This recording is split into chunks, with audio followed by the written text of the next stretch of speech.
This is Fire Jaws. Hopefully you guys are watching on firejaws.com. If not, it's cool.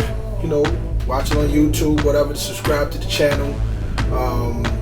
And leave your comments at the bottom if you're on YouTube. If you're not on YouTube and you're on firejaws.com, you know, just hit the scroll fader. It's a fader. Hit the scroll fader at that way over there to my left, your right, and scroll down and leave some comments. But today's I'm just make a decision which way I'm going. I don't know. But today's video blog is about the gospel like you've never heard it before. And if you notice, you know, I'm wearing a Goliath Killer t-shirt. It's from my man PK, and I'll be doing a mixtape review on his mixtape As the World Turns. So tune into the next video for that. But this one is entitled The Gospel Like You've Never Heard It Before. And the reason why I titled it that is because I was just talking to a friend about Jesus, and you know, they haven't currently accepted Christ, but you know, as of you know, as I was explaining, you know, to them about, you know, Christ and what he did, you know, they told me that they never heard it like that before, you know, and this was somebody who actually worked in the church, you know, and I'm not saying, I'm not gonna be, you know, belittle about, you know, how what I say may or may not be heard, but you know, this is the gospel, and it's like this: the Jesus Christ died for your sins. Now, what does that mean? You know, people say, well, why would I need somebody to die for my sins? Well, the way it's told in the Word is that Adam and Eve had disrupted God's perfect plan for the planet, for us, for the entire life, you know, by sinning, you know. And really what it was is just an abuse of an abnormal use of what God's original plan was. So God's original plan really is to spend time, you know, with humanity, with you, with me, you know, with everybody.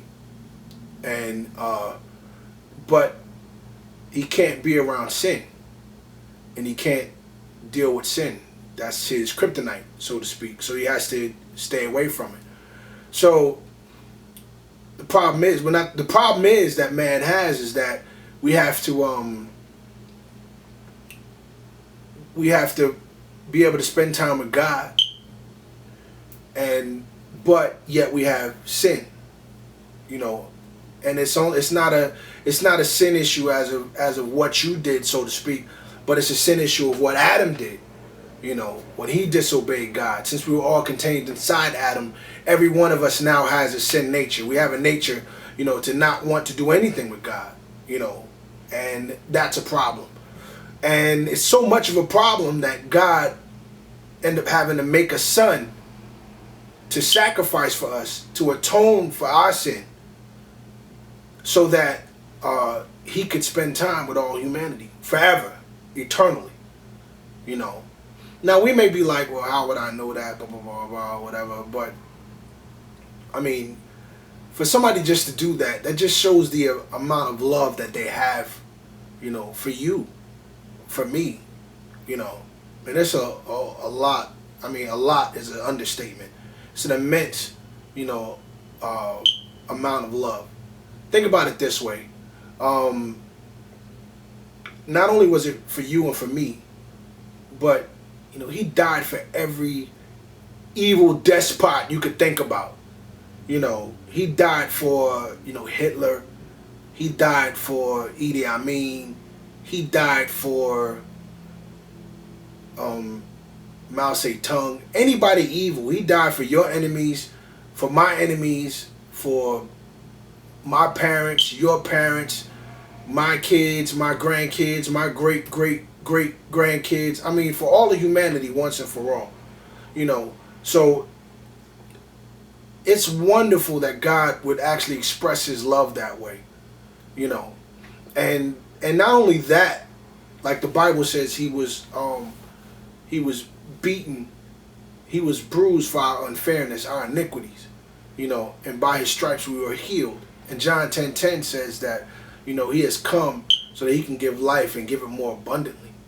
You know, so not only do we receive, you know, salvation from hell, you know, as a free gift, which is by grace. Grace is something that we didn't deserve. The Bible also says by, you know, while we were yet sinners, Christ died for us.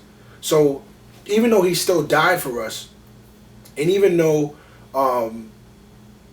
you know, we were sinners when he did it, you know, we weren't the nicest people in the world, you know, it didn't matter. He still did it. Sorry. And on top of that, it doesn't really matter what you've done. The amount of sin is not important, you know, because the Bible says all fall short of the glory of God. We're all deserving of death, you know, in our natural state. But all we have to do is just receive Jesus Christ and what he's done for us, you know. And not only do we not go to hell, and not only do we get to spend time, you know, in eternal life in his presence, but what we also get to do is that our life on earth is made better. You know, he got beat in Isaiah, I believe it's 53. He got beat in order for us to have a better life. So any injustice, anything that you're dealing with, you know, he got beat for that. You know, you've seen The Passion.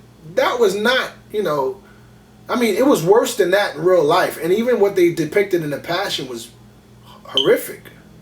You know, and he took that beating just so that we could have a better life.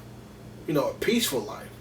I mean, think about it. I mean, he could have just been a sacrifice as a baby, right? And then, you know, and it would have got us into God's presence. You know, but not only there, but here. He got beat for the unfairness of life. So that's the gospel. All you have to do is receive that truth. You know, the Bible says that we are saved by grace through faith. By grace meaning that we receive something that we just did not deserve.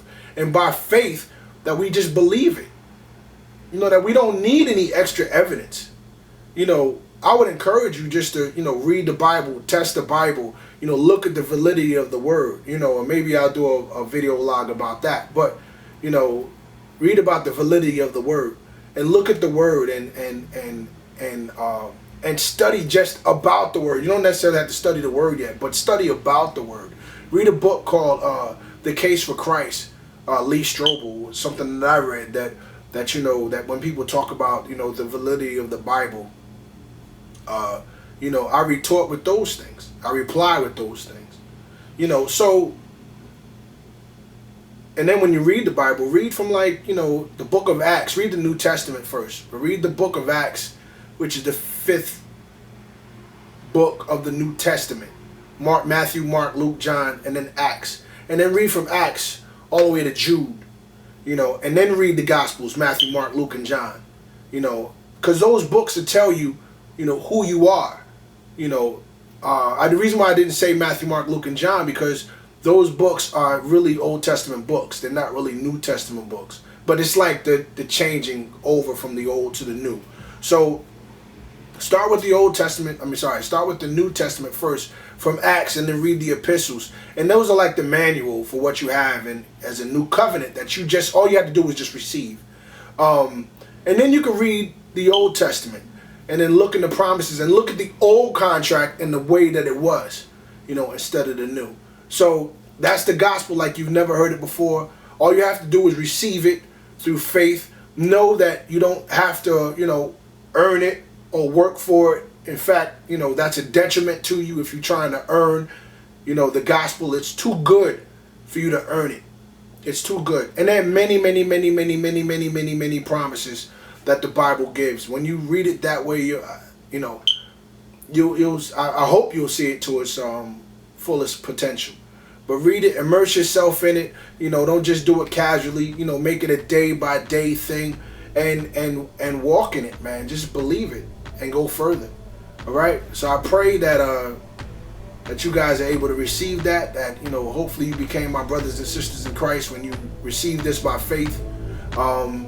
My next video will probably, I don't know what it'll be about. It may be about something. Maybe you can tell me, you know, ask me, you know, what you guys want me to talk about, and you just leave it a comment. You know, preferably on firejars.com. If not, YouTube, Facebook, one of those things, you can get back at me and we can just kick it.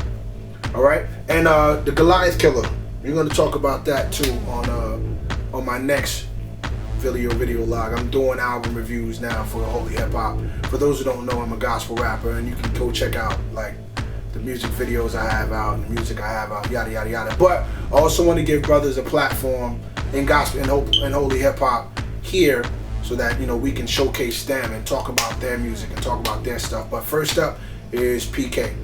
Bless you.